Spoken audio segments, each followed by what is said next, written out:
نبی علیہ السلام سے انہوں نے بات چیت شروع کرنے کے لیے وہاں پہنچے. جب وہاں پہنچے تو انہوں نے نبی علیہ السلام سے کہا, وہاں پہ کوشش کی کہ پہلے تو وہاں کے لوگوں میں پھوٹ ڈالی جائے, یعنی جو بھی صحابہ وغیرہ تھے ان کو ڈرایا جائے کفار مکہ کی طرف سے. انہوں نے فوری جا کے وہاں تقریر شروع کر دی نبی علیہ السلام کے سامنے, اور بڑی اگریسولی کہا کہ اگر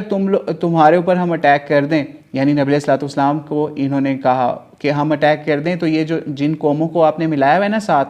یہ تو دوسری قوموں کے لوگ ہیں, یہ آپ کو چھوڑ چھوڑ کے بھاگ جائیں گے, اصل تو ہم لوگ آپ کی قوم ہیں, تو آپ کیا ہم لوگوں کو تباہ کریں گے؟ تو پھر آپ کو عرب والے کیا کہیں گے کہ آپ نے اپنی قوم کو ہی تباہ کر دیا, برباد کر دیا, قتل کر دیا, تو یہ آپ کو چھوڑ چھاڑ کے بھاگ جائیں گے. جب یہ بات سنی صحابہ نے تو صحابہ کو بہت غصہ آیا, اور حضرت ابو بکر صدیق رضی اللہ تعالیٰ عنہ اپنے غصے پہ قابو نہ پا سکے, اور انہوں نے ان کو ایک گالی بھی وہاں پہ دے دی, ٹھیک ہے, عروہ بن مسعود کو. عروہ بن مسعود نے پوچھا یہ کون ہے بندہ جس نے مجھے